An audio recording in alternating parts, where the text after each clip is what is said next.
আসসালামু আলাইকুম এভরিওয়ান, আশা করি সবাই ভালো আছেন। আমি আছি আলহামদুলিল্লাহ। আজকে আমি আপনাদেরকে দেখাবো একদম কচি ভুট্টা যেগুলো আছে এগুলো কিভাবে আপনারা অনেক মজাদারভাবে খেতে পারেন।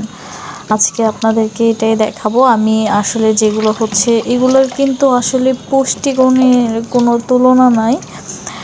তারপর আমি আপনাদেরকে দেখাচ্ছি যে এগুলো আসলে আমি কিভাবে খাই, পার্সোনালি আমার কাছে কিভাবে খেতে বেশি ভালো লাগে। তো এখানে আমি বড় বড় কয়টা ভুট্টা নিয়েছি। এগুলো কিন্তু ভিতরে কিছু হয় নাই, একদম তুলতুলে। এগুলো একদমই কচি, দেখতেও কিন্তু মাশাআল্লাহ খুব সুন্দর, আর এমনি খেতেও সুন্দর। আপনারা এটা যে কোনো স্যুপের সাথে সিদ্ধ করে খেলেও খেতে পারবেন। দেন আমার কাছে মনে হয়েছে যে আমি এভাবে খাইলে এটা বেশি মজা লাগে। তো এখানে আমি কিছু পানির অ্যাড করে নিচ্ছি, পানির সাথে সামান্য একটু তেল দিয়ে নিচ্ছি যাতে একটু একটা ঘ্রাণ আসে এর জন্য। এখন আমি এটার জন্য একটা মশলা বানিয়ে নিচ্ছি। এখানে দিয়েছি চাট মশলা, বিট লবণ, গোলমরিচের গুঁড়া, সয়া সস আর মরিচের গুঁড়া দিয়ে নিচ্ছি। তারপরে সামান্য টক দই আর লেবুর রস কিন্তু মাস্ট লাগবেই। লেবুর রস ছাড়া এটা খেতে বেশি ভালো লাগবে না।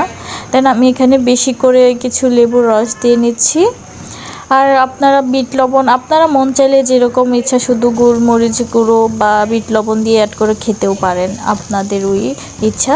তো আমি পার্সোনালি যেভাবে খাই ওভাবেই আর কি দেখাচ্ছি। তাও এখানে আমি কিছু টক দই নিয়েছি, 2 থেকে 3 চামচের মতো টক দই নিয়েছি। নেবার পর এটা খুব ভালোভাবে মিক্স করে নিচ্ছি।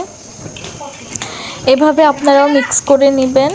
আপনারা যেটা চান, এটা আরও বেশি করে ঝাল খেতে চাইলেও বেশি করে ঝাল দিয়ে নিতে পারেন।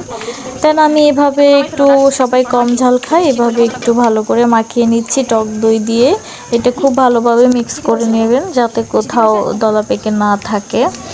দেন আমি খুব ভালো করে মিক্স করে নিয়েছি। তারপর আমি এখানে ভুট্টা যেটা সিদ্ধ করেছি, দেখেন কি সুন্দর একটা গ্লো বের হচ্ছে, আর দেখতেও কিন্তু দারুণ লাগছে। তো এখানে আমি এই মশলা যেটা বানিয়েছিলাম এটা খুব ভালোভাবে মিক্স করে নিয়েছি সব কিছুর সাথে। তারপরে এখানে আমি আর কিছু চাট মশলা দিয়ে নিলাম। এখন আপনাদের চাইলে আপনারা করে নিতে পারেন, অন্য কিছুতে ফ্রাই প্যানে পুড়িয়ে নিতে পারেন। দেন আমার কাছে এভাবে পুড়তে বেশি ভালো লাগে বলতে এটা সিম্পল মনে হয়েছে। দেন আমি এভাবে পুড়িয়ে নিচ্ছি। আপনারা এটা খুব সাবধানে সহকারে পুড়তে হবে, যেহেতু বেশি পুড়ে যায় এটা কিন্তু তিতো লাগবে। আপনারা বেশি পুড়তে যাবেন না, যেহেতু প্রথমে এটা সিদ্ধ করে নেওয়া হয়েছে। এটা পরিমাণ মতো পুড়িয়ে নেবেন, সেম এরকমভাবে পুড়িয়ে নেবেন, জাস্ট একটু কালারটা আসার জন্য আর দেখতে সুন্দর লাগার জন্য। এটা কিন্তু অসম্ভব মজাদার হয়েছিল খেতে, আমরা সবাই খুব মজা করে খেয়েছি। তো ভালো থাকবেন, সুস্থ থাকবেন, আর আমার ভিডিওটা কেমন লাগলো অবশ্যই জানাবেন। আল্লাহ হাফেজ।